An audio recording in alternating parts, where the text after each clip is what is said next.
네, 오늘은 뭐 우리가 성령 집회 이런 거 안 하고요. 네, 흑강을 하도록 하겠습니다. 제목도 네, 적다운 침묵을 하고 나왔습니다.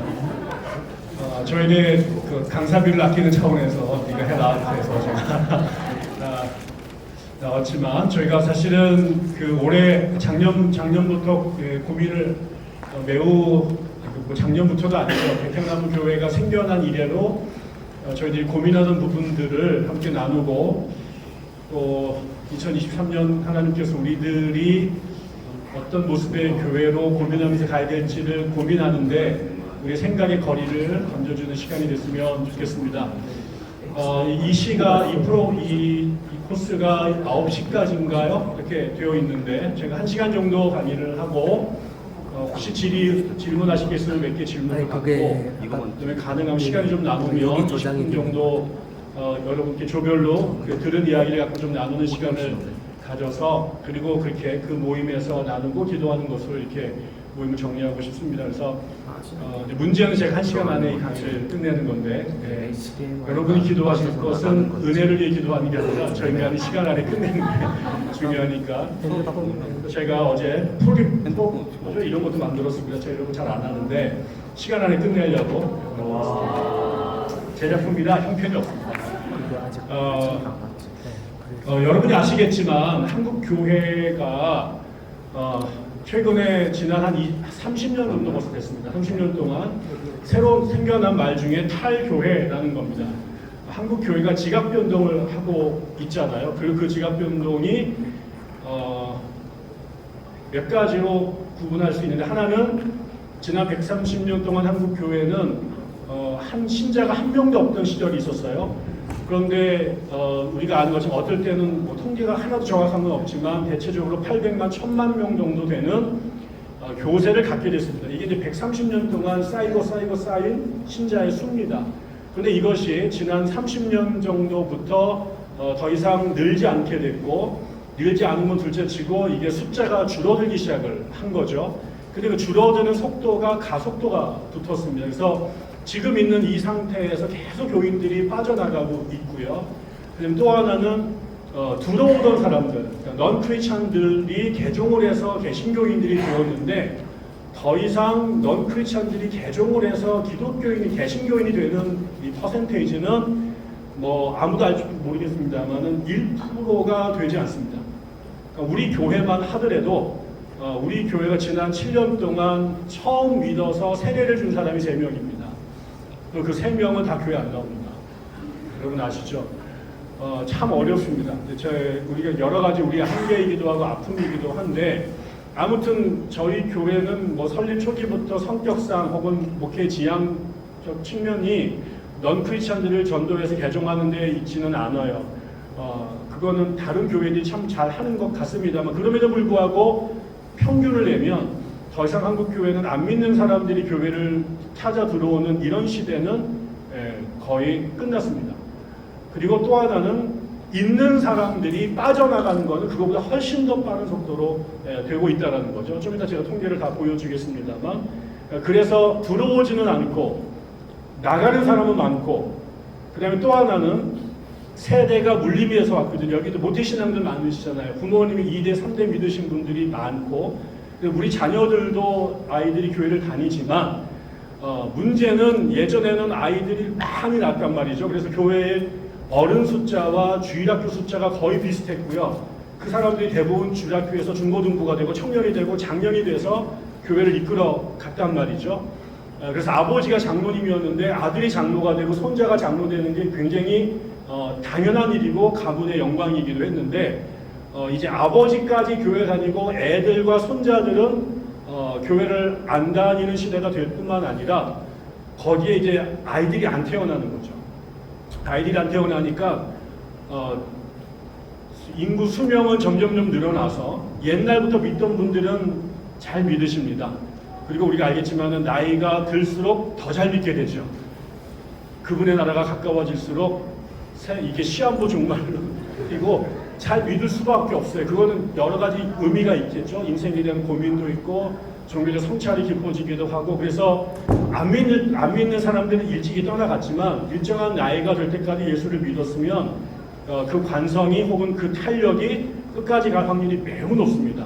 그러나 밑에서 아이들이 예수를 믿는 확률이 굉장히 적은데다가 아이들 인구 자체가 줄어들게 되니까 지금 역삼각형의 교회가 다 되고 있고 이러면서 한국 교회가 매우 어려운 상황에 처해 있는 거죠. 그때 이제 이런저런 이유로 인해서 한국 교회를 떠나는 사람, 지금 우리의 고민은 남아있는 사람들이 아니라 교회를 떠나는 사람들이 점점 많아진다는 얘기고 여기 있는 우리 모두가 그 증거잖아요. 우린 다 교회를 떠나서 여기 다시 모인 사람들입니다. 우리 교회를 처음 예수를 믿어서 이 교회에서 7년 신앙생활한 사람은 단 한 명도 없습니다. 이걸 우리가 수평이동이라고 하죠. 근데 이 수평이동은 후진교회에서 표현이 죄송합니다. 그러니까 후진교회에서 상대적으로 덜 후진교회이거나 아니면 좋은 교회인데 더 좋은 교회로 가는 뭐 이런 개념이죠. 그래서 소수의 특별한 사명을 띠거나 정신과 치료를 받아야 될 사람들이 가끔 멀쩡한 교회를 내버려 두고 이상한 교회를 가는 경향이 있습니다만 그건 아주 예외적인 거고 대부분의 사람들은 실망하거나 상처받았던 여러 가지 부정적 경험에 의해서 탈출을 하거나 좀 더 나은 교회를 찾아서 유목민처럼 떠돌아다니는 형상들이 됐습니다. 우리 교회는 그런 맥락에서 세워진 교회입니다. 그래서 역사가 오래되지도 않았고 처음부터 지금까지 한 번도 불안하지 않았던 적이 없습니다. 그러니까 여기에 여러분 알잖아요. 처음 옮기는 게 어렵지 이것도 연습을 많이 하게 되면 능숙하게 됩니다. 그래서 제가 아는 사람은 대전에서 저희 교회 나왔던 성도님 중에 18년 동안 19번 교회를 옮기신 분들 계셨어요. 근데 이거는 조금 정도가 심한 것이지만 비슷한 유형의 사람들이 점점 많아지고 있는 것이죠. 그래서 교회를 떠나고 있다. 그래서 영어 표현을 unchurched라고 말하는데 교회 안 다니는 사람들. 근데 이 사람들이 신자가 아닌 게 아니라 관심이 있는 사람들이고 그런데 이런 사람들이 교회를 떠나는 거죠. 이게 지금 한국 교회의 제일 부정적인 그 증상이죠. 안 넘어오는 것도 안 좋은 일이지만 있는 사람들, 믿던 사람들이 교회를 떠나고 있다라고 하는 게 매우 중요한데 그런 상황에서 우리는 그 떠난 사람들이 모여 있는 교회가 되고 있다라는 거예요. 그래서 이 백향나무 교회야말로 한국 교회가 경험하고 있는 소위 말하는 가나안 성도의 그 현상들, 탈교회 현상의 가장 한복판에 있는 교회일 수 있다라는 거죠. 근데 이게 이제 제대로 되면 새로운 운동이 되고 혁신의 방법이 되겠지만 이렇게 모였던 교회들이 제대로 된 문화와 역사를 만들어내지 않으면 언제 다시 모래알처럼 무너질지 모르는 가능성도 있습니다. 그래서 저희 교회가 정말 이렇게 끊임없이 신자들이 유동하는 시대에 그리고 변동하는 시대에 상처받고 떠난 사람들이 어떻게 새로운 교회를 만들어내느냐 이것이 지금 계속 탈출하고 이합 집산하는 한국 교회에 정말 우리가 작지만 하나의 답을 줄 수 있는지 하나의 매뉴얼을 줄 수 있는지 아니면 우리도 그냥 그렇게 서 지나가는 여러 예외적 현상 중에 하나일지를 이제 고민하게 되는 거죠. 그래서 오늘 한국에 벌어지고 있는 이 현상들을 조금 보고 우리는 어떻게 해야 될까? 우리 교회는 하나님께서 어떤 사명을 주셨는가? 그리고 우리에게 주신 이 숙제를 우리가 어떻게 풀어갈지에 대한 고민을 좀 나눠봤으면 좋겠습니다. 그래서 일단 한국교회의 탈현상이라고 생각했고요. 여기에 나와 있는 이야기는 제가 작년에 제가 개발해낸 이야기는 하나도 없고요. 이미 한국교회의 다양한 신학자들이 이 주제로 지난 10년 동안 엄청나게 많은 논문을 발표를 했습니다. 그 사람들이 쓴 논문을 제가 검색에 가능한 것들은 다 찾아서 읽고 그거를 내용을 정리한 것입니다. 그래서 어떤 고민들을 하는지 좀 보겠습니다. 됐죠? 첫째, 우리가 먼저 기억해야 될 것은 이제 지금 이런 탈교회 현상의 배경인데요. 제일 심각한 건 일단 기본적으로 한국 사회가 종교에 대한 관심이 점점 없어지고 있다라는 게 제일 거대한 배경입니다. 거기에 보면 얼마 전에 그 갤럽에서 그 조사를 했는데 사람들에게 대한민국 사람들에게 무작위적으로 당신의 삶에서 종교가 중요합니까? 라고 질문을 했더니요. 84년도에는 한국 사람 중에 68%가 종교가 굉장히 중요하다라는 답을 했는데 그 퍼센테이지가 5년 후에는 2%가 떨어지고 또 다시 8년이 지났을 때 다시 4%가 떨어지고 그러다가 이제 60%대에서 2000년대 넘어오면서 50%로 갔고요. 지금도 이제 52% 정도가 대한민국 사람의 절반은 종교에 관심이 없다. 나는 종교가 중요하지 않다고 생각한다라는 거죠. 이게 지금 84년부터 2014년까지면은 딱 30년 걸린 거잖아요. 30년 동안에 한국에서 종교에 대한 관심이 16%가 떨어진 겁니다. 그리고 이거는 점점 가속화되고 있다. 그래서 기본적으로 한국 사람들이 종교에 대한 관심이 점점 빠르게 약화되고 있다라는 것이고, 그 다음에 두 번째는 그거는 종교가 줄어든다면 그럼 개신교, 기독교는 어떤가? 그것도 역시 최근에 그 연구조사에 의하면 한국 기독교 인구가 84년도에 17%였는데요. 그 다음에 조금 늘다가 다시 2000년대부터 다시 줄기 시작해요. 그런데 지금 나와 있는 이게 주로 이제 그 인구 센서스에 근거해서 나온 통계인데 가장 신뢰를 못 받는 통계 중에 하나입니다. 저게. 문제는 뭐냐면요. 주변에 교회가 늘었다라는 교회가 하나도 없거든요. 서울에 있는 소수의 대형 교회를 빼놓고는 지역 교회들이 다 반토막 내지 5분의 1토막 나는 교회가 대부분이에요. 특별히 80년대에 구도심에 세워져서 부흥했던 한때 1000명 육박했던 교회들이 꽤 많은데 그 교회들 여러분이 옛날 그 교회 가보시면 할머니 할아버지들을 빼놓고 젊은이들이 거의 존재하지 않고 옛날 전성기 때 교회 교인 수의 3분의 1 정도로 내려간 교회들이 대부분입니다. 그리고 제가 만난 동기들 목사들도 자기네 교회가 부흥했다는 얘기는 정말 가물에 콩나들밖에 안 드는데 통계는 안 줄어요. 이게 이제 심각한 문제죠. 이게 아까 나온 것처럼 좀 더 정직한 분석가들에 의하면 1984년 이후로 한국의 모든 종교를 통틀어서 자신의 멤버십이 사라진, 줄어든 대표적인 종교는 그거는 이유 없이 물을 것도 없이 그건 개신교다라는 게 학자들의 다 통계예요. 근데 문제는 전국 센서스를 내면은 이게 인구가 안 줄어. 이거는 이게 우리의 이제 속는 거죠. 또 하나는 여러분도 전에 말씀을 드렸지만 한국의 모든 교세 통계 중에 제일 믿을 수 없는 게 개신교 교세 통계표다. 라는 것이고 교회마다 가장 심각한 가라가 두 가지가 있는데 하나는 교회 장부예요. 교회 이중 장부를 쓰는 교회들이 대부분이고요. 이게 왜 그러냐면 교단에다 상납금을 내야 되는데 교단 상납금 내는 게 아깝거든요. 그래서 실제로 교회 멤버십과 헌금 액수를 조작을 합니다. 그래야 그것 퍼센테이지 따로 위에서 이제 돈을 총회와 지방회 내기 때문에요. 제가 대전에 있을 때도 제가 속했던 교회 지방회에서 이게 아주 중요한 사건이 돼가지고 그 지방회장이 방방방 뜨고 그다음에 감찰장 보내서 너희들 이게 통계 다 뒷조사하겠다, 장부 다 까보겠다 이런 얘기를 했더니 막 나와가지고 참여하면서 교회 건축 때문에 속였습니다. 어려워 속였습니다. 이런 것도 참여를 또 하고 라이브 쇼를 한 적이 있습니다. 교회 지방회에서. 그래서 이게 많은 교회가 교회 장부를 속입니다. 두 번째가 교회 신자수를 속입니다. 이거는 반대죠. 과시해야 되니까.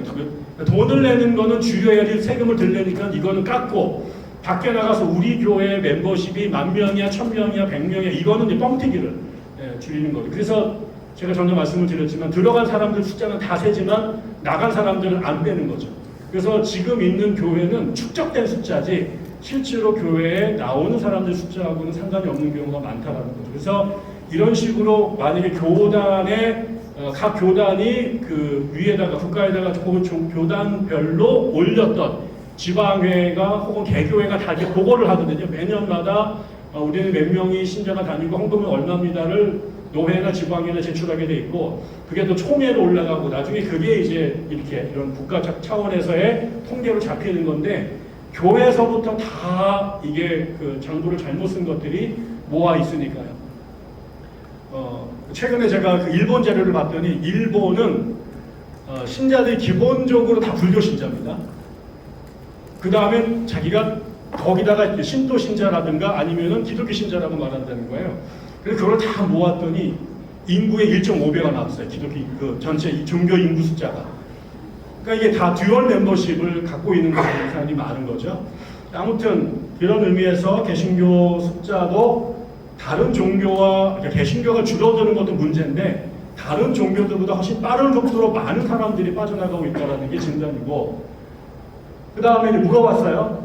이게 몇 년도인지는 제가 정확하게 여기 2004년도인데 이게 문제가 개신교를 떠난 사람이 언제부터 언제까지 떠난 건지 아니면 2004년도 그 앞에 떠난 건지 제가 확인을 못했습니다. 아무튼 최근에 교회 떠난 사람들 숫자를 봤더니 개신교를 떠난 사람이 그 2004년도 통계에 750만 명이나 돼요. 한국의 지금 기독교인 숫자가 800만 정도 되거든요. 그러니까 그 숫자만큼이 기독교 교회를 거쳤다가 다종교로 간 거예요. 근데 이 사람들 중에 198만 명이 타종교로 갔다는 거죠. 그리고 나머지 560만 명은 무종교인이 됐대요. 이 얘기는 뭐예요? 대한민국에 하나님께서 구원하기 위해서 사람들을, 불신자들을 교회를 보냈는데 그 사람들의 절반을 종교에 관심 없는, 종교에 정 떨어진 사람으로 만드는 역할을 한국 개신교회가 했다라는 거죠. 한국 사회를 비종교 사회, 무종교 사회로 만드는데 종교의 환멸을 느끼게 만드는 거를 교회가 제일 많이 했다. 그리고 여기 아까 타 종교로 개종하게 된 사람들, 다시 말하면 한국 개신교는 받아가지고, 표현이 죄송합니다, 죽 써서 누구 주는 일을 한 거죠. 이게 선을 이런 식으로 해갑니다. 우리만 부흥할 수 없다. 니들도 함께 살자. 그래서 받아서 디스트리뷰션을 잘 하고 있는 것이다. 그러니까 다시 말하면 이게 무슨 숫자겠어요? 교회가 구원을 하는 것이 만약에 넌 크리스찬들에게 복음을 전해서 하나님의 사람으로 회심시키는 것, 그 사람을 제자로 양육하는 게 교회의 사명이라면 하나님 보내주신 사람들의 2명 중에 1명은 못 받아들이는 거고, 그 사람들은 밖에 나가서 안티 기독교인들이 된다는 거예요. 이게 이제 교회가 방주의 역할을 하는 게 아니라 불신자들을 만들어내는 공장 역할을 하고 있다. 그 다음에 이게 더 문제죠. 2021년에 종교가 없는 사람들을 대상으로 이제 900명을 뽑아가지고 종교 호감도를 조사를 했답니다. 어느 종교를 제일 좋아합니까? 당신이 종교가 없는 사람입니다. 무종교인인데 무종교인들 가운데 나는 이 종교가 제일 좋은 것 같아. 이게 불교가 20%, 천주교가 13%, 개신교가 6%입니다. 근데 이 숫자가 제가 기억하는 지난 30년 동안 한 번도 바뀐 적이 없습니다. 개신교는 2자리 숫자를 차지한 적이 없어요. 그런데 이게 더 심각한 문제가, 지금 이 사람들은 뭐냐면 900명이 예비 기독교인인 거죠. 이 사람이 잘하면 기독교 신자가 될 수 있는데 그 900명 중에 단지 6%만이 혹시라도 내가 어떻게 돼서 종교를 갖게 된다면 교회 갈 겁니다 라고 했다라는 거예요. 나머지 사람들은 전혀 나는 기독교 교인이 될 의도가 없다라고 대답했다는 거죠. 이러니까 밖에 나가서 기독교인들이 아무리 포교를 해도 그 대중들 대부분은 자신들은 기독교에 대한 근본적인 관심 자체가 없고요. 그 다음에 그거는 아까처럼 6%, 정말 이게 칼빈식으로 말하면 하나님이 예정한 사람들이고요. 이 시대 사람들 하면은 머리에 폭탄 맞은 애들이죠. 네가 제정신이면은 그 집단을 왜 가? 이런 평가를 받는 시대가 되고. 근데 이게 이 고민을 더 어렵게 하는 것 중에 하나가 뭐냐면 한국 사회의 파워 엘리트들이요. 한국에 영향력을 끼치는 자리에 있는 그 우리가 소위 말하는 오피니언 리더라고 말하는 의사, 변호사, 교수, 정치가, 그 다음에 CEO, 이런 사람들 안에는 기독교인이 자그마치 40%가 넘습니다. 그러니까 다시 말하면 한국 사회를 끌고 나가는 사람들이 대부분이 상당수가 기독교인이라는 거예요. 근데 다시 말하면 대한민국을 주도하고 있는 세력이 기독교인데 그 시대의 넌 크리스찬들은 한국에서 제일 꼴보기 싫은 종교가 기독교가 되고 있다라는 거예요. 이게 매우 속상한 이유가 제가 대학을 다니거나 고등학교, 중고등학교 다닐 때 이제 우리 목사님이 부평에 있는 목사님이 제가 대학을 갈 이런 나이가 됐을 때 우리가 공단 지역에 있었거든요. 그러니까 이제 혹시라도 저놈이 대학을 가가지고 빨간물이 들어와가지고 이쪽에 있는 노동자들을 선동해가지고 우리 교회를 이상한 집단으로 만들지 않을까 무척 염려하셨어요. 그래서 이 분이 설교할 때마다 혹은 개인적으로 말할 때마다 그 당시 한국의 대학생들이 이렇게 데모 열심히 하고 민주화 운동을 할 때 저 따위로 해가지고는 대한민국이 안 바뀐다. 한국 사회가 바뀌려면 어떻게 해야 되느냐? 한 사람 한 사람이 예수를 믿고 성령 받아서 거듭나면, 그리고 그런 사람들의 숫자가 많아지면 자연스럽게 그만큼 그렇게 비례해서 한국 사회가 하나님의 나라로 변화되는 거다. 저렇게 혁명 일으키고 폭력적으로 체제를 정복한다고 바뀌는 게 아니다. 이렇게 말씀하셨거든요. 근데 그 목사님의 말씀이 맞다면 한반도에 한국 사람들이 살게 된 이래로 지금처럼 많은 사람이 이 땅에 예수를 믿었던 적이 있으며 한국의 오피니언 리더가 돼서 국가의 정책을 바꿀 수 있는 버튼을 누르는 자리에 저렇게 많은 사람이 포진한 적이 있냐 말이죠. 그러면 저 40%가 더 되기 전에 30%, 20%, 10% 되던 시절이 있었을 텐데 그때에 비해서 한국이 훨씬 더 하나님 나라에 가깝게 변화됐느냐? 그렇지 않다라는 거예요. 그래서 오히려 예수쟁이들이 권력과 부와 명예를 지배하는 시절이 됐는데 그것과 역비례해서 한국 교회에 대한 그 일반인들, 교회 밖에 있는 사람들, 심지어는 교회 안에 있는 사람조차도 이 종교 못 다니겠다라는 사람들이 많아지고 있다는 거죠. 그래서 이게 이런 현상들이 지금 한국 교회 바깥에서 그다음에 안에서 벌어지고 있는 매우 엄중한 현실이다. 그런데 대부분의 사람들이 이 문제를 보려고 하지 않고요. 더 나가서 그건 남의 교회 얘기고 우리 교회하고는 상관이 없는 얘기야 라고 얘기를 하고 있다는 거죠.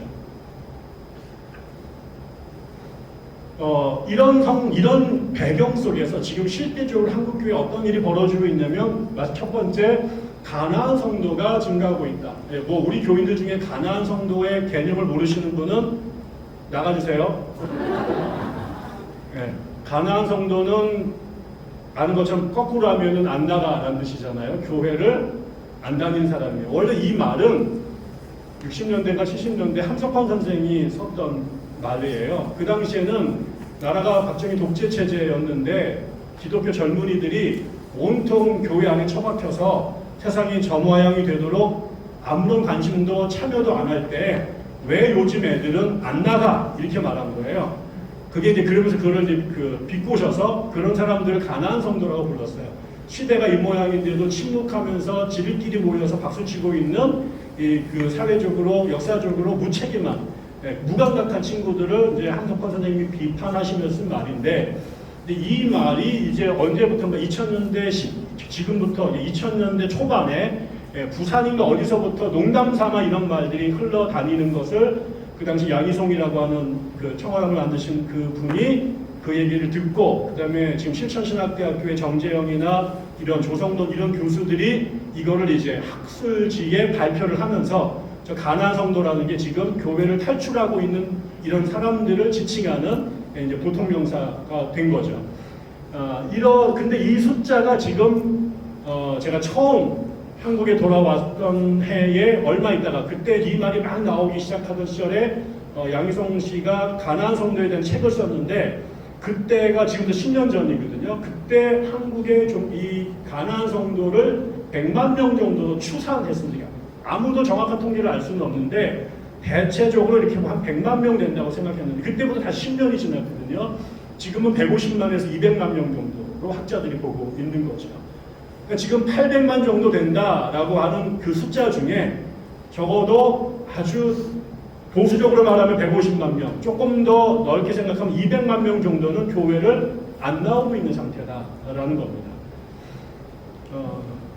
그 다음에 이게 이제 점점 빠른 속도로 들어오고 있다. 그 다음에 두 번째, 근데 이 가나안 성도를 이제 사람들이 분석을 열심히 했어요. 그래서 그 교회 안 나가는 자기를 자칭 가나안이라고 한 사람들과 설문조사를 한 그런 신축 면담 이런 것들도 많이 있는데 그 분석을 해보니까 가나안 성도들 중에 대부분은요, 적어도 절반 이상 사람들은 교회를 10년 이상 다녔고 교회에서 집사 이상의 직분을 맡았던 사람, 교회에서 리더십을 했던 사람들이 상당히 많습니다.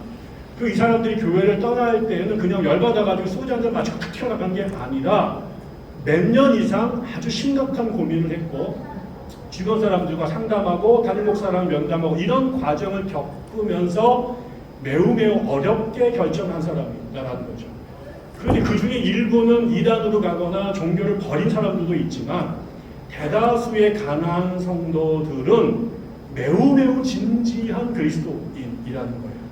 그래서 기존에 있는 엉망이 된 교회에 남아있는 건 양심상 못하겠고, 그렇다고 이단들에게로 가자니 그거는 자존심 상하는 일이고, 그렇다고 갈 데가 없으니까 스타벅스와 투썸 플레이스를 떠돌면서 구천을 떠도는 영적 귀신들이 돼서 매주마다 이렇게 교회를 드리고 있는 거죠. 이 사람들이 그래서 잘하면 저들을 통해 새로운 교회가 만들어질 수도 있겠지만, 저렇게 평생 고생해서 알곡같이 만들었던 성도들이 교회를 떠나고 있다라고 하는 것은 매우 심각한 교회의 인적 소식입니다.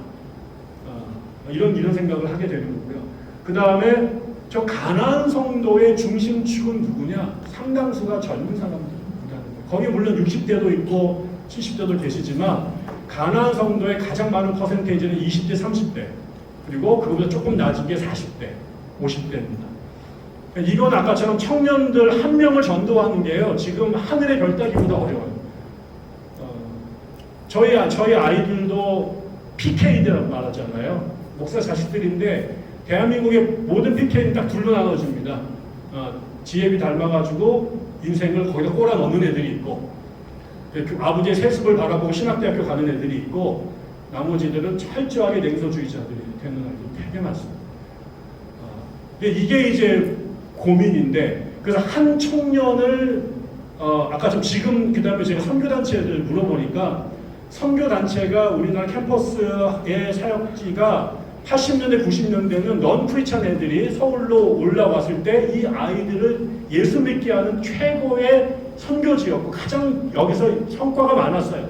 그래서 이때 대학생 출신들의 기독교인들이 교회로 들어오면서 한국교회 퀄리티가 확 올라가는 경향이 있었거든요. 그래서 캠퍼스 사역이 매우 중요했고, 그 다음에 성과도 매우 컸습니다. 근데 지금 간사님들한테 여쭤보니까 캠퍼스에 여기 우리 장기도 선생님도 있지만 거기에 있는 사람들의 대부분은 목사 자식들입니다. 그러니까 이미 집안이 열심히 믿는 사람들이 거의 캠퍼스 사역 단체로 들어가는 것이고, 안 믿는 친구들이 대학교 선교단체를 통해서 예수를 믿게 되는 비율은 상상하셨을 만큼 줄어요. 내 말 맞나요, 정말? 우리가 정말 저분을 우리의 온 힘을 다해서 지원해야 됩니다. 지금 어쩌면 정말 선교지보다 더 어려운 선교지가 대한민국 대학 캠퍼스 선교지예요. 그래서 저 사람이 굶어 죽지 않고 평생 갈 수 있도록 우리가 정말 성격이 똥돌 많아가지고 묻혀줘야 되는데, 제가 들었어요. 제 평생 꿈이 대한민국 선교단체 지원하는 거예요. 그런데 문제는 그렇게 어렵게 한 명을 전도하는 게 어려운 시대에 대한민국에 그렇게 지난 20년, 30년 동안 조상의 피를 물려받기도 하고 교회가 주일학교 통 양육했던 이 아이들이 20대, 30대 교회를 대규모 탈출하고 있다는 겁니다. 그러니까 이거는 어마어마한 인력 손실이고 그야말로 가장 종말론적 징조이다라는 거죠. 이 친구들이 떠나는 우리의 미래는 시간이 다 기다려질 뿐이지 그다음부터는 결정하다. 그 다음에 아까 말한 것처럼 가나안 성도들은 아직 신앙을 다 버리지 않고 있다. 그래서 좋은 교회를 만나거나 좋은 신앙의 동지들을 만나면 이들이 교회로 돌아올 확률도 있고 아니면 자기들끼리 새로운 교회를 만들 확률도 있어요. 근데 이 사람들을 그냥 다 버릴 거냐, 아니면 저들이 새로운 교회를 만들어서 자신들 안에 새로운 교회를 세워가도록 할 것이냐, 아니면 그들이 돌아올 수 있는 교회를 지금 남겨진 교회들이 감당할 것이냐, 이게 우리들에게 주어진 몇 개 남지 않은 선택지다라는 거죠. 그러면서 이제 이 실천신학대학교, 이거 지금 이제 이 가나안 문제를 제일 열심히 공부하는 사람이 정지영 교수인데, 그 사람이 이제 이런 유형을 몇 개로 모델로 만들었습니다. 지금 이제 그 중에 하나가 이름을 붙이지는 않았더라고요, 자기가. 근데 첫째는 교회를 떠났으나 기독교인으로서의 정체성이 뚜렷한 사람들 있습니다. 교회는 안 나가요. 그러나 종교가 뭐예요? 그러면은 기독교인이라고 말하고 혼자서 예배드리고 성경 읽고 그 다음에 유튜버로 이런 사람도 있습니다. 아주 맹렬하신 분이 계십니다. 이런 분들이 교회 밖에 계시고요. 두 번째로는 문화적 기독교인이라는 사람들이 있는데 적어도 아직 기독교인의 말뚝을 박진 않았지만 복음이 들어가면 정말 열심히 헌신할 수 있는 가능성이 있는 사람들이고, 마지막으로는 정체성도, 기독교 정체성도 없고 종교 자체를 부정적으로 인식하는 사람들도 여기도 있어요. 위장된 교도 있으면 안 믿는데 또 되게 싫어해 교회. 그런데도 교회 계속 나오는 애들이 있어요. 저도 한때 그런 사람이었거든요. 교회 다 열심히 나가서 목사님 괴롭히는 재미로 교회를 다녔던 5년의 세월이 있었습니다.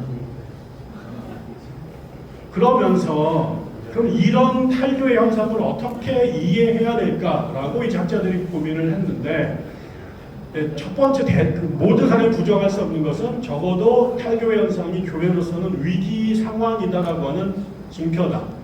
교인이 교회를 떠나고 있는 것 자체를 축복이라고 말할 수는 없다.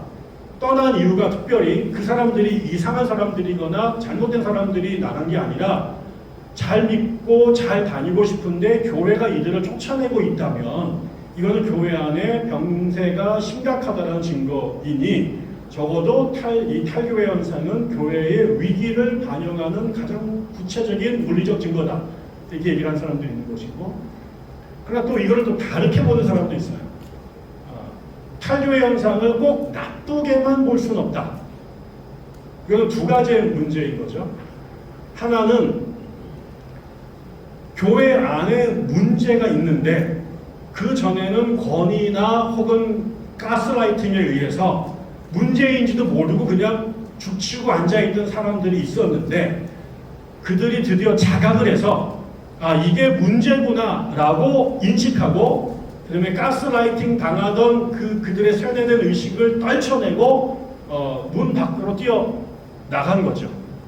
그래서 마치 이 플라톤의 동굴의 우상, 동굴의 예화처럼 동굴 안에서 벽을 보고 거기 벽에 비친 이 지나가는 동물상이 실체인 줄 알았는데 나중에 그게 그림자에 불과하다는 걸 깨닫고 진짜를 찾아서 밖으로 나간 사람들처럼 이거는 한국 교회가 각성하고 있고 문제를 문제로 바라볼 수 있고 주체적으로 결단하고 있다.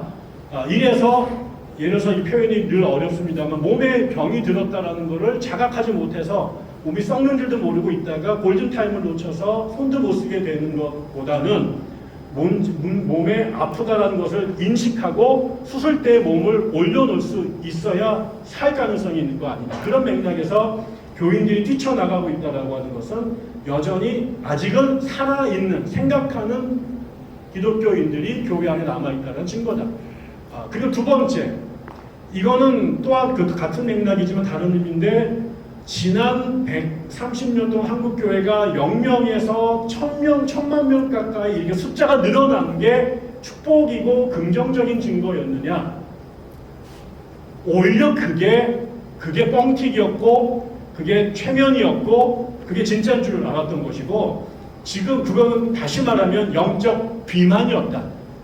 영적으로 잘못된 탄수화물들 아니면 잘못된 이런 것들을 디립다 먹고 운동 안 와가지고 몸이 뚱뚱해지면서 건강이 무너진 것처럼 지난 100년 동안 한국교회가 이게 숫자적으로 이렇게 커졌던 것, 빠른 시간 동안 확 커졌던 것은 방 안에다 놓고 치킨하고 햄버거를 막 뒤에다 미겨가지고 몸을 이상하게 만들어놨던, 근데 그랬던 것이 이제 제대로 이 다이어트 트랙에 들어가서 몸에 있는 비계들을 떨어내고 움직이기 시작해서 건강을 회복할 수 있는 기회가 된 거예요. 그래서 한국 교회의 정상적인 숫자는 800만이 돼서는 안 되고 300만, 200만의 숫자가 내려온 것이 한국 교회의 사이즈, 한국 사이즈의 가장 적절한 수준의 규모다.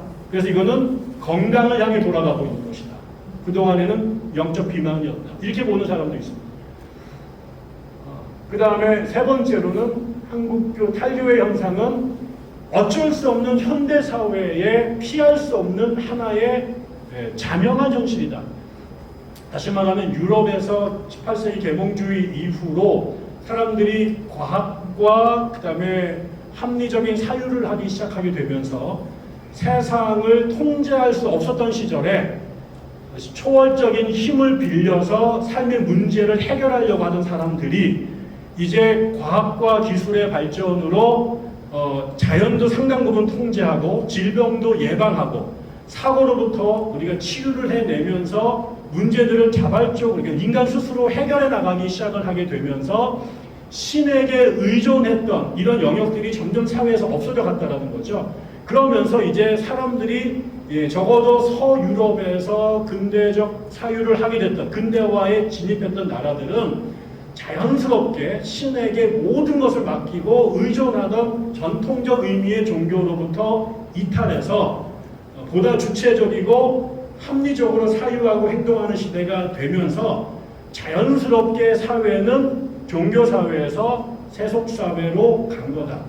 이거는 전 유럽이 동일하게 겪었던 역사적 변화 과정인데 한국도 드디어 60년대 이후로 산업화가 되고 교육에 대한 열정이 넓어지고 한국의 대학을 나온 사람들, 그다음에 고등교육 받은 사람들이 절대 다수가 되면서 한국도 마치 늦긴 늦었지만 이제 이런 산업화, 그다음에 근대화, 그리고 계몽주의의 영향을 받은 사회로 진입하면서 한국 교회도 이렇게 종교를 약화시키고 관심이 약화되고 종교가 사회적에서 끼친 영향이 또 미미해지고 사람들이 교회를 떠나는 것은 이런 역사 발전에 아주 자연스러운 것이다. 이거는 한국 사회가 다시 전통 사회로 가서 농사짓고 아이들 학교에 아무도 안 보내고 그 다음에 지구가 도는 게 아니라 태양이 돌아간다라고 이런 생각을 하게 되지 않는 이상 한국 사회가 다시 종교가 늘어날 확률은 없는 것이다. 이거를 역사의 변화고 구조적인 문제고 필연적인 것이다. 그래서 이걸 뭐 좋다 싫다 할 수 있는 게 아니라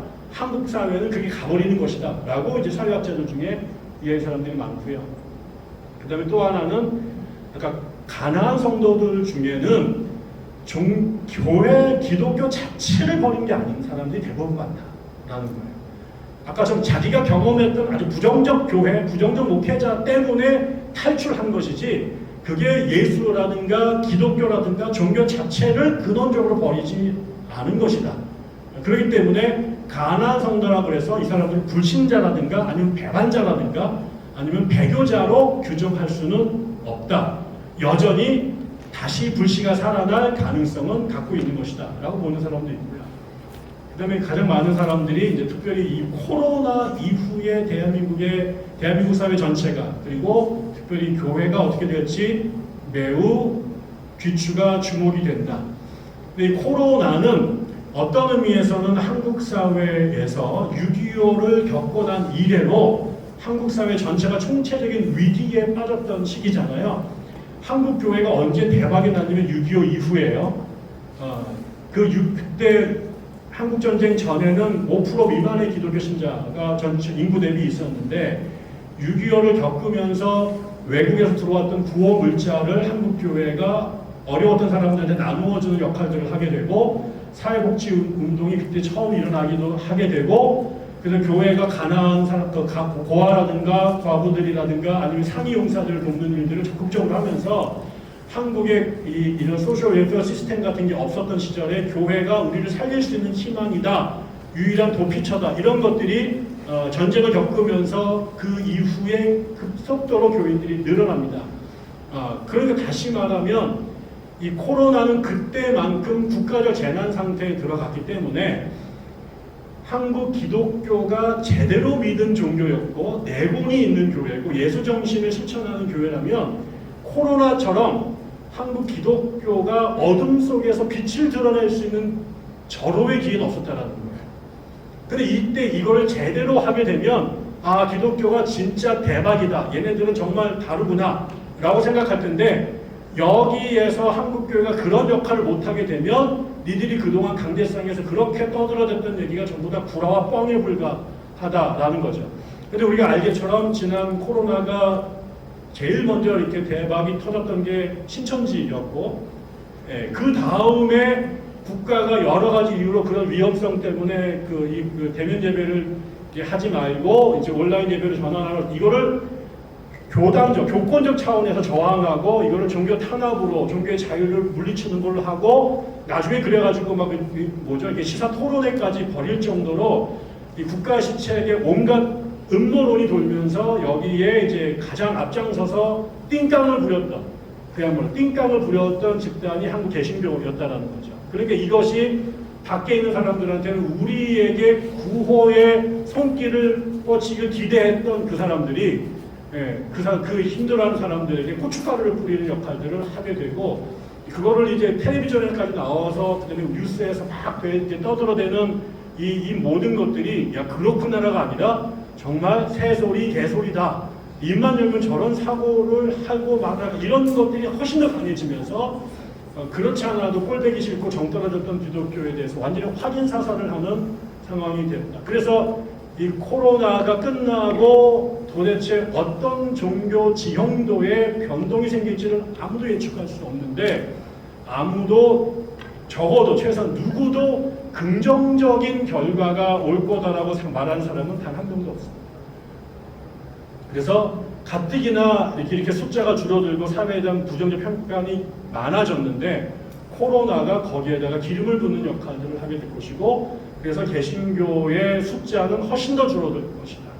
그리고 이제 지난번에 이제 제가 알아봤더니 많은 청년들이나 예비 가난적 성도 상태에 있었던 많은 분들에게 코로나는 끔찍했던 교회에서 안전하게 탈출할 수 있었던 하나님이 주신 축복이 되었다.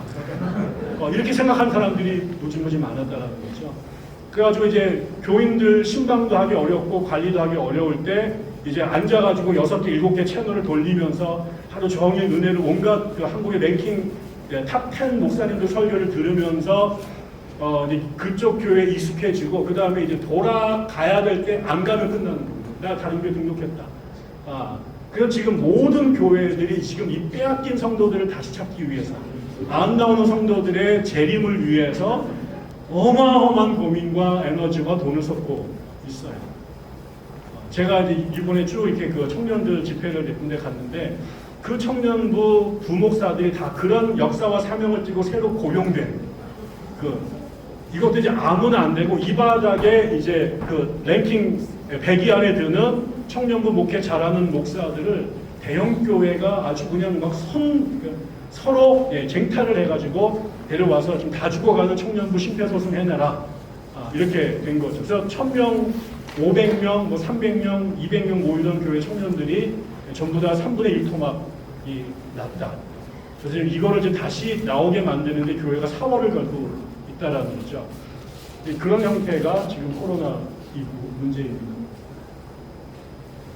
그렇다면 적어도 대한민국에 이런 탈교회 현상이 아까 전 이런저런 진단을 했습니다만 이제 사람들한테 이제 물어봤더니 아까 제일 말한 거는 한국 사회가 근대화되고 아니 더 이제 포스트 모던 사회가 되면서 세계에서 제일 첨단적인 사회가 되면서 종교에 대한 관심이 필연적으로 약화된 거다라는 게 이제 종교 사회학자들이 하는 설명인데, 그걸 이제 조금 더 안으로 들어가면 그게 추상적이고 이런 얘기 말고 보다 실질적인 거 뭐야? 그러면 이제 그 다음에 이제 첫 번째 한국 사회가 근대화됐다라는 문제, 두 번째가 타당성을 상실했다.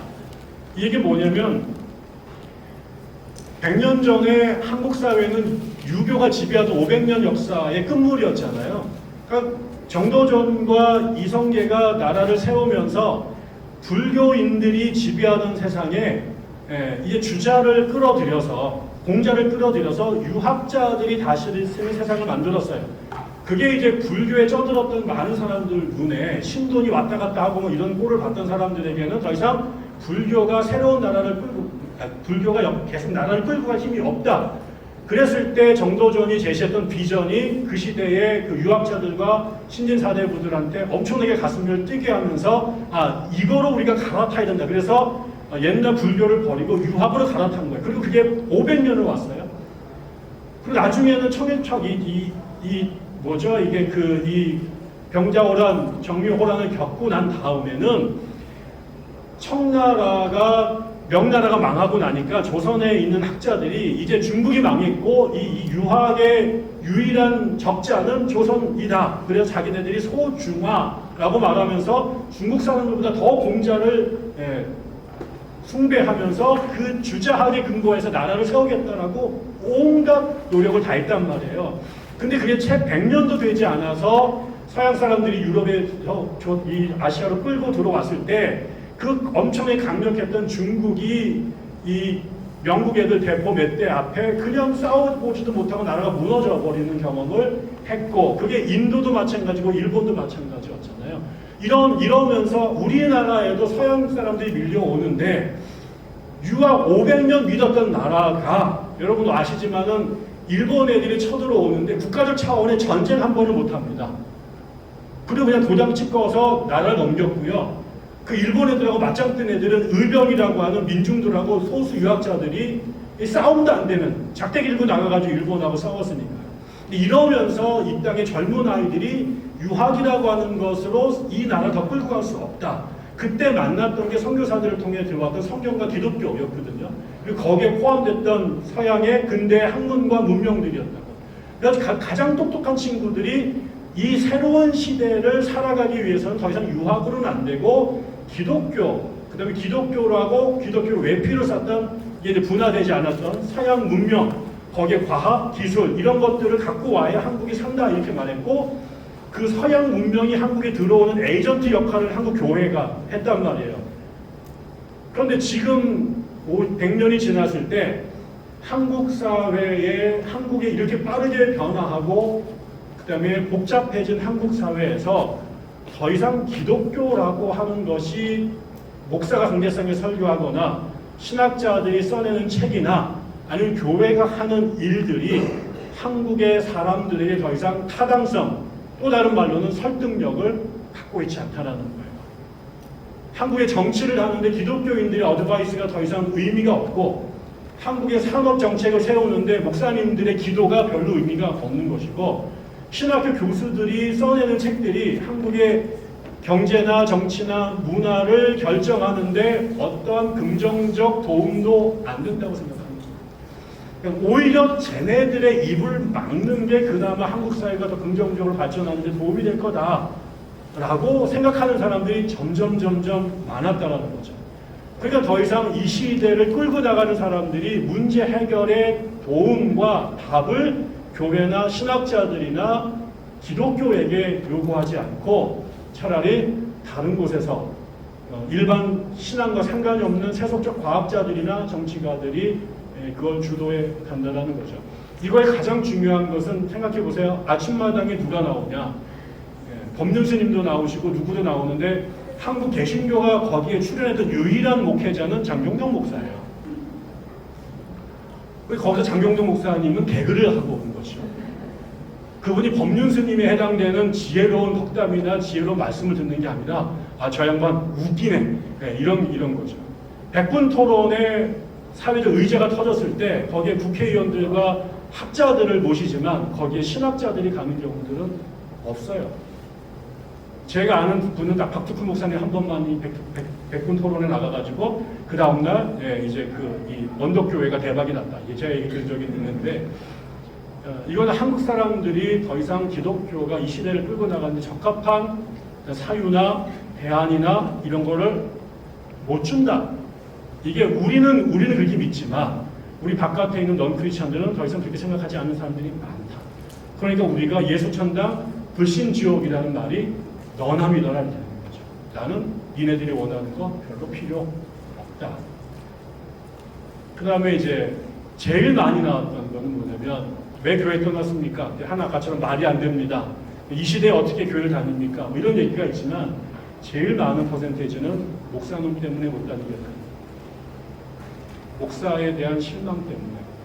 강대상에서 저런 생각을 하고 저런 말을 하는 목사들을 꼴보기 싫어서 못 다니겠다라는 게 제일 많습니다. 그런데 더 비극적인 건 뭐냐면, 제가 언제도 그런 얘기를 들었던 것 같습니다만, 이제 그 천주교, 어느 교회에서, 어느 목사님이, 교수님이 쓴 논문이었는데, 이제 이 목사님들한테 물어보고, 청년부를 10년 이상 하신 목회자들한테 이제 심층 면담을 했어요. 당신네들이 이 교회에서 청년들이 교회를 떠나는데 왜 떠난다고 생각합니까? 라고 10명한테 물어봤어요. 근데 10명의 가장 많은 퍼센테이지는 애들이 성령을 안 받아서요. 애들이 복음을 배우지 않아서요. 애들이 성경 공부를 열심히 안 해서요. 이게 답이었어요. 그래서 애들이 제대로 못 배워서 저렇게 탕자처럼 떠났다. 근데 이제 얘들한테 물어봤을 거 아니야. 니들은 왜 나갔니? 그랬더니 이 아이들의 100% 우리 청년부 목사님이 천하에 답답해서요. 첫째, 너무 무식해요. 무슨 질문을 했는데 답을 한 번도 제대로 한 적이 없어요. 성경도 잘 몰라요. 세상의 학문은 더 몰라요. 과학은 무지해요. 그래서 무슨 질문만 하면 답을 해주는 게 아니라 이제 그 말도 안 되는 논리로 막 궤변을 내터다가 똑똑한 아이들이 근데 그래요. 그래서 3번 더 굴러가면 그다음부터 승질을 내기 시작하고 그다음부터 더 지나가면 애를 교회에서 이상한 애로 몰아가면서 저놈은 우리 교회 안 나왔으면 좋겠다로 이제 몰아가고 더 나가면 이제 신천지를 보는 거죠. 네, 이래서 이제 얘네들은 교회를 잘 다니고 싶은데 목사님들한테 그 똑똑한 아이들이 세상에서 교회에서 가르치는 거랑 학교에서 배우는 게 다르잖아요. 거기서 당연하게 질문이 생길 수밖에 없고 던지고 물어보려고 교회에 오는 건데 내가 몰라 배워서 가르쳐줄게 라고 그러면 전혀 문제를 삼지 않는데 알고 있다고 주장하고 근데 알고 있는 거 조금 보니까 자기보다 훨씬 더 모르는 경우가 대부분이고 과학은 몰라. 그럼 그거는 뭐 어쩔 수 없지. 과학 전공이 아니고 그럼 성경이라도 알아야 될 텐데 성경은 지보다 안 읽는 애들이 많은 거죠. 그래서 이제 그 성경적으로 사유하거나 답변을 주셔야 되는데 그럴 능력이 없는 분들이 괜히 승질만 부리고 화만 내니까 아이들이 모태신앙으로 자라서 견디다 못해 쓰러질 때 이러면서 이제 뛰쳐나가는 거죠. 그래서 이게 제일 심각한 문제는 교회 같은 공간 안에서 목회자와 성도가 같이 있다가 갈등이 생겨서 나갔는데 이 문제를 바라보는 시각이 목회자와 성도들 간에 너무 크다. 그 중에 어떤 목사도 내가 부족하거나 몰라서 그래서 저들에게 저런 부정적 영향을 끼쳤을지 모른다. 우리가 더 깨어야 되고 반성해야 되고 더 공부해야 되고 이러는 목사는 10명 중에 1명도 없었어요. 그게 지금 이제 문제다라는 거죠. 그래서 이제 제안을 이분들이 이제 쭉 하셨는데 모아보니까 이런 말씀들을 하셨습니다. 첫째, 이게 사실 부정적인 일이긴 하다. 분명히 위기잖아요. 근데 아까 좀 위기는 최대의 기회가 될 수 있다. 내가 몸에 치명적 병이 들렸다는 걸 아는 건 너무 충격적인 것이고 또 그걸 고쳐 나가는 거는 매우 고통스러운 일이지만 이거를 몰랐다면 그냥 손도 못 쓰고 갈 수 있었는데 적어도 이게 들켰다라는 거는 내가 뭔가 해볼 수 있는 마지막 기회가 남았다는 것이니까 한국교회가 이제 이렇게 호미로 막을 수 있는 여러 번의 찬스가 있다가 결국은 가래로 막아야 될 상황이 됐는데 지금이라도 한국교회가 이 문제를 우리의 문제로 끌어안아서 개혁의 칼을 든다면 지금이야말로 골든타임일 수 있겠다. 이거를 하나님이 주시는 마지막 찬스라고 받아들일 것이냐 아니면은 불온한 세력이 교회를 교란하거나 해체하려고 하는 음모라고 치부해보면서 등을 돌릴 것이냐 이게 매우 중요하다라는 거고요. 또 하나는 교인들이 뛰쳐나가잖아요. 근데 이 사람들은 지금 또 일종의 카오스 상태로 있습니다. 교회는 나왔고 이들이 뭔가 정형화된 새로운 문화를 만들지는 않았어요. 그래서 출애굽해서 그러나 가나안에 들어가지 못한 이 지금 돌아다니고 있는 광야일 수 있는데 근데 이때야말로 아까 말한 것처럼 교회 다니다 보니까 교회가 아까 목회자가 너무 권위적이거나 무지하거나 아니면 교회 의사결정 과정이라든가 직제나 이게 청년들 문화하고 너무나 맞지 않아서 숨통을 틀 수가 없어서 도망쳐 나왔다면 이제 니들이 무간섭한 상태에서 그동안 자기들이 답답하거나 아니면 그걸 꿈꿔왔던 거 이제 대신 서포트도 없고 아무것도 없지만 여러분들이 그 나간 사람들이 새로운 교회를 만들어낼 수 있는 절호의 기회이기도 하다라는 거죠. 이집트에 있었을 때는 온갖 억압 때문에 엉감생심했지만 이제 광야에서 모세와 그 다음에 하나님만 믿는 사람들이 던져졌을 때 비록 환경은 열악하지만 여기에서 진정한 교회를 실험하고 창조해 볼 수 있는 기회가 주어진 거다. 그래서 교회라고 하는 것이 목사 중심으로 해서 말씀과 표징이, 말씀과 성례라고 하는 이 두 가지가 있어야 교회다 그리고 당회가 없으면 교회가 아니다. 몇 명 이상의 교회다. 이런 것들이 전통적 교회론이었다면 지금 평신도들이 중심이 된 교회라든가 청년들이 중심이 된 교회라든가 아니면 20대, 10대들이 중심이 된 교회라든가 그래서 여러분들이 그동안 그 부정적인 그 억압적인 구조 속에서 몸부림도 못 치렀던 그런 상태였다면 지금이야말로 새로운 교회를 마음껏 만들어 볼 수 있는 기회 아닐까. 그래서 욕하지 말고 이제는 당신들이 뭔가 대안을 만들어 봐야 되지 않나 이런 얘기를 하시는 분이 계시고요. 많은 것처럼 뭐 사회적 돌봄을 실천해야 교회 본질은 사회적 약자를 돕는 거니까 지금이라도 뭐 사회적 돌봄을 실천해라. 또 더 나아가서 목회자들은 자신을 성찰해라. 그 다음에 교인들을 제대로 교육해라. 이런 얘기들이 있었는데 마지막으로 제가 두 가지를 이거는 제가 첨가한 건데요. 이거는 우리 교회와 관련해서 그다음에 다른 교회에서도 언급된 부분인데 우리 교회 특별히 중요하겠다라는 건데 하나는 교인과 목회자 간의 간격을 줄여라라는 거예요. 그러니까 목사가 모세고 나머지는 아무 생각 없는 무지몽매한 양떼다라고 하는 것은 우리 교회 오기 전에 봤어요. 그러니까 저는 모세도 아니고 여호수아도 아니다. 옆에서 깃발 들고 있는 또 다른 동료들에 불과하다. 그러니까 결국은 우리 교회가 갖고 있는 단 하나의 장점이 있다면 목사가 권력에 대한 의지가 없습니다. 이거는 제가 여러분들을 끌고 갈 의지가 없다는 얘기기도 하고 군림할 생각이 없다라는 거죠. 저는 대신 여러분과 제가 파트너가 돼서 저는 리더가 아니라 헬퍼로 있는 거예요. 그러니까 제가 알고 있는 작은 지식이 있지만 모르는 것이 훨씬 더 많습니다.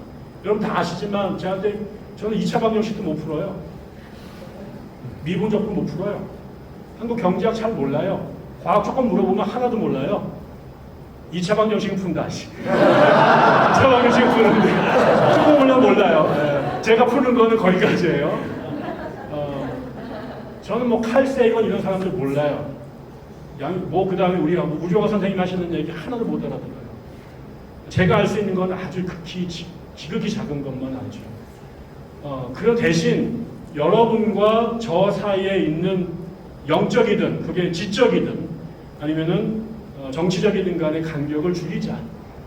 그래서 그동안의 교권주의가 부당한 교권주의가 교인들을 질식하게 하고 수많은 가능성 있는 젊은이들의 꿈을 짓밟았다면 그걸 내려놓는 거죠. 저도 여러분한테 배우고 여러분하고 또 여러분 저한테 배울 게 있으면 배우고 그래서 우리가 목사 혼자 끌고 가는 교회가 아니라 각 영역에서 나름대로의 의지와 역량이 있는 사람들이 자발적으로 다양한 모임들도 만들고 사역들도 만들고 그거를 위한 조직도 끊임없이 변동해 가면서 목사와 성도들 간의 간격을 줄이는 것 저는 이게 우리가 해야 될 매우 중요한 거다.